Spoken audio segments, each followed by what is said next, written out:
Vendredi 3 juillet 2020, mesdames et messieurs, bonjour, il est 6h30 et vous regardez RTI 1.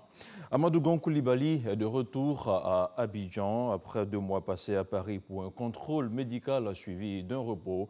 Le chef de gouvernement est à Abidjan depuis hier jeudi. Le chef du gouvernement a été accueilli à l'aéroport par le couple présidentiel ainsi que quelques membres du gouvernement. Le compte-rendu de son arrivée avec Alexis Ouedraogo. Amadou Gon Coulibaly est de retour. Au pied de l'échelle de coupée de ce Grumman 5 qui le ramène, le chef de l'État Alassane Ouattara et son épouse venus accueillir le chef du gouvernement. Le Premier ministre regagne Abidjan après 2 mois jour pour jour à Paris pour raisons médicales. Des membres du gouvernement n'ont pas voulu se faire compter ce jour.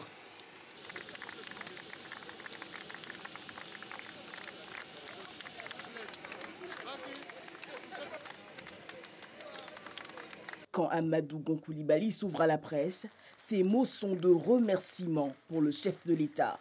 Oui, cela fait 2 mois, depuis le 2 mai dernier, que je suis allé à Paris pour un contrôle médical. Ce contrôle a dû être approfondi avec un besoin de repos.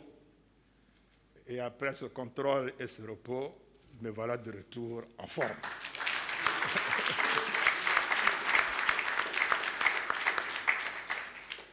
Monsieur le Président de la République, pendant ces 2 mois, matin et soir, vous m'avez donc appelé tous les jours, matin et soir. Oui, pour vous enquérir de mon état de santé, mais également pour m'informer de l'état du pays.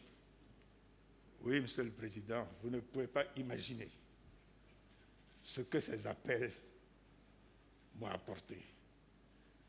Ce que ces appels m'ont apporté comme force et énergie pour pouvoir donc traverser donc cette période. Merci, Monsieur le Président. Merci.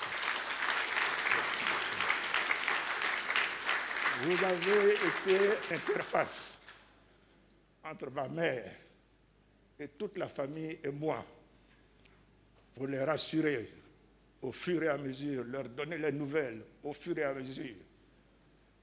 Merci, Monsieur le Président, pour avoir également joué le rôle de chef de la famille.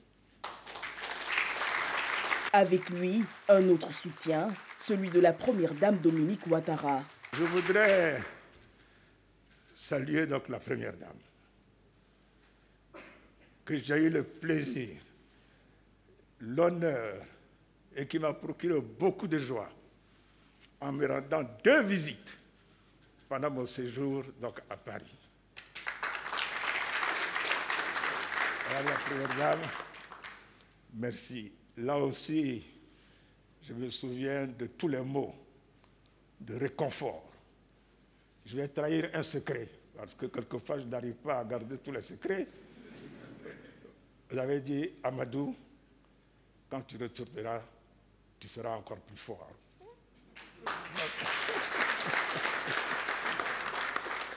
Au nom donc de toute la famille, en mon nom personnel, Assetou est là, mes frères et sœurs, ma mère, au nom de toute la famille, et vous savez qu'elle est grande, je voudrais vous exprimer toute ma gratitude, ma reconnaissance pour votre soutien. Il ne m'a jamais fait défaut et qui a été particulièrement important au cours de ces 2 derniers mois. Monsieur le Président, merci, merci, merci. Et je vous demande de dire merci au Président. Monsieur le Président, avec votre permission, je voudrais également saluer tous les membres du gouvernement qui ont été donc à la tâche et de loin avec les échanges que j'avais avec vous, mais avec le ministre d'État qui a assuré donc mon intérim, j'ai pu voir comment le gouvernement est resté donc à la tâche. Et je voudrais donc, en votre nom également, féliciter le ministre d'État qui a assuré mon intérim pour l'efficacité avec laquelle il l'a assumé. Merci beaucoup, Ambak. Le chef du gouvernement n'oublie pas le peuple ivoirien mobilisé comme un seul homme pour lui apporter tout le long de son séjour amour et réconfort. Aux frères et sœurs ivoiriens, que de messages reçus, des messages de fraternité, des messages d'amour, des messages de soutien, des messages de solidarité. Je voudrais vous dire que j'ai été profondément touché par tous ces messages qui m'ont permis de savoir qu'il y a un sens quand même donc à la vie, que la fraternité et la solidarité ne sont pas des vains mots. Je voudrais saluer en particulier les artistes et toutes les Ivoiriennes et tous les Ivoiriens de quelque niveau que ce soit. Et j'ai été touché. Tantôt, c'était des messages vidéo. Tantôt, c'était des enregistrements audio. Tantôt, c'était des SMS, des mails. Tous les moyens ont été utilisés pour m'exprimer sympathie, soutien et amour. Pour conclure, Monsieur le Président, je dirais en retour, je vous aime.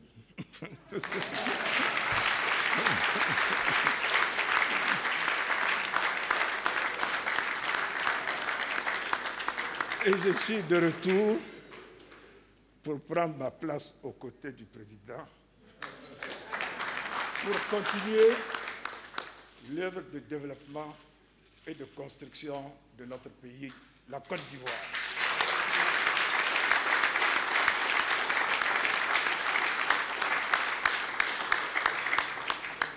Amadou Gon Coulibaly est de retour, plus que jamais engagé pour le développement de la Côte d'Ivoire.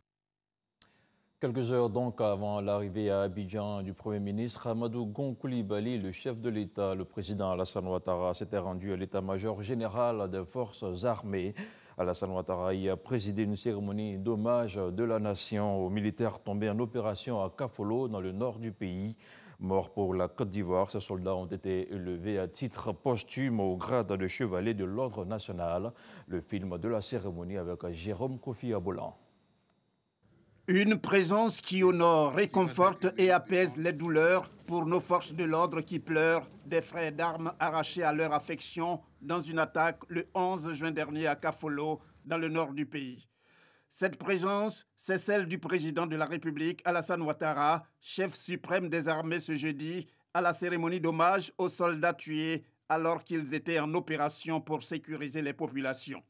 À travers le chef de l'État, c'est toute la nation entière, reconnaissante, qui salue la mémoire de ces soldats au nombre de 14, dont 13 militaires et un gendarme. Braves soldats, vous avez donné vos vies pour la liberté et la sécurité des personnes que vous ne connaissez pas. Vous l'avez fait par devoir.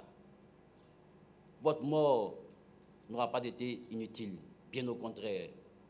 Elle suscite en chacun de nous une introspection et nous amène à nous dépasser et à faire face à cette entreprise de terreur qui ne cherche qu'à s'aimer le chaos par des actes abjects qu'aucune cause ne pourra jamais justifier.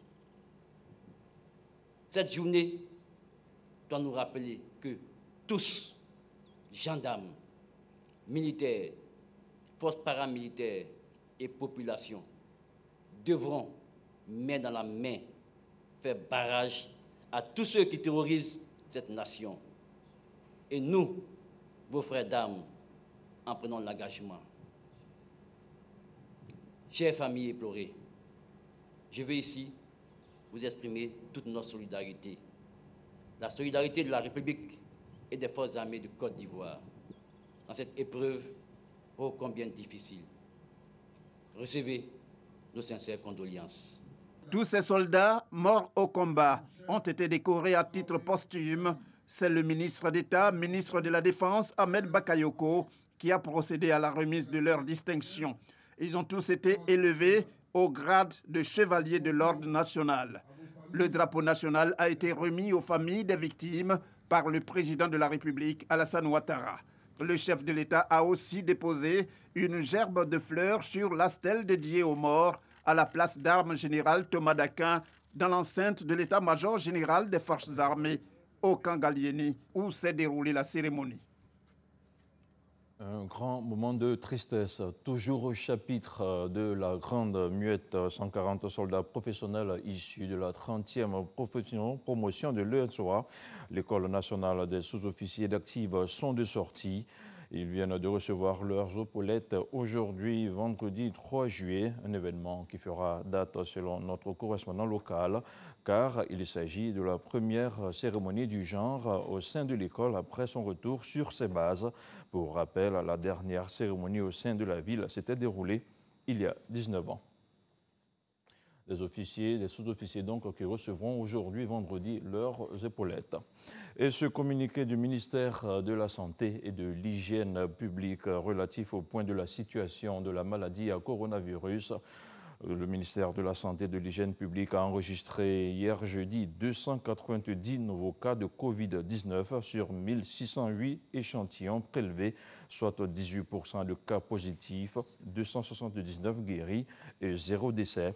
À la date du 2 juillet, la Côte d'Ivoire compte donc 9 992 cas confirmés, dont 4 660 personnes guéries, 68 décès, 5 264 cas actifs.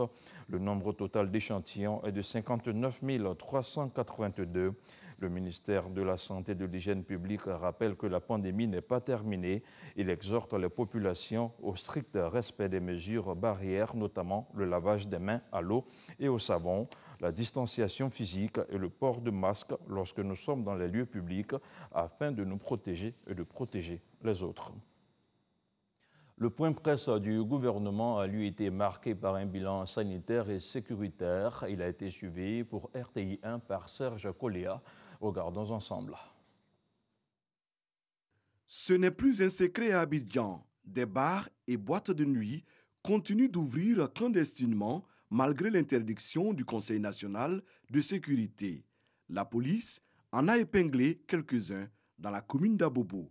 Les équipes de patrouille ont été saisies par des sources anonymes de la présence de plusieurs individus en pleine consommation d'alcool dans 2 bars climatisés à Abobo, Belleville, au mépris de l'interdiction d'ouverture des bars et du respect des mesures barrières de lutte contre la propagation de la Covid-19. Des bars climatisés bondés de près d'une trentaine d'individus chacun, dont certains ont réussi à s'échapper par des issues de secours. 50 individus, dont le propriétaire du bar en question, le disc jockey, les serveuses, les gérants et même des clients ont été interpellés et conduits à la préfecture de police d'Abidjan et mis à la disposition du service des enquêtes générales pour répondre de leurs actes. En revanche, dans le secteur des transports, dans l'administration publique et dans les marchés, la sensibilisation porte des fruits. Les usagers de la route, chauffeurs de taxis et véhicules particuliers, ont vraiment compris le sens de notre mission de sensibilisation, vu que le nombre de passagers recommandés par véhicule est respecté et le port de masque par tout occupant à bord est constaté par nos hommes. Les mesures commencent véritablement à être appliquées dans la plupart des services publics et démontrent que notre appel de sensibilisation n'est pas vain. Au plan sanitaire, Abidjan reste l'épicentre de la pandémie avec 96% des cas positifs. À l'intérieur du pays, 3 régions se démarquent. Les régions sanitaires les plus touchées à la date du 29 juin étaient respectivement Abidjan 2 avec 7 181 cas, Abidjan 1 avec 1648 cas, le Sud Comoé avec 172 cas, le Gbeke avec 56 cas, San Pedro 43 cas, les Grands Ponts 21 cas, Agnébi Tiassa 15 cas, la Nawa 15 cas, l'Indénu Djablin 12 cas et le Go avec 10 cas. Selon la représentante du ministère de la Santé et de l'Hygiène publique, La Côte d'Ivoire fait partie aujourd'hui des 10 pays d'Afrique les plus touchés. L'application stricte des gestes barrières s'impose à tous pour inverser la tendance. Les autorités ivoiriennes entendent poursuivre leurs efforts de sensibilisation. L'actualité internationale en Algérie, Karim Tabou, figure du Hirak, a été remis en liberté provisoire hier jeudi. L'opposant à la tête du petit parti non enregistré, UDS, a été incarcéré depuis plus de 9 mois.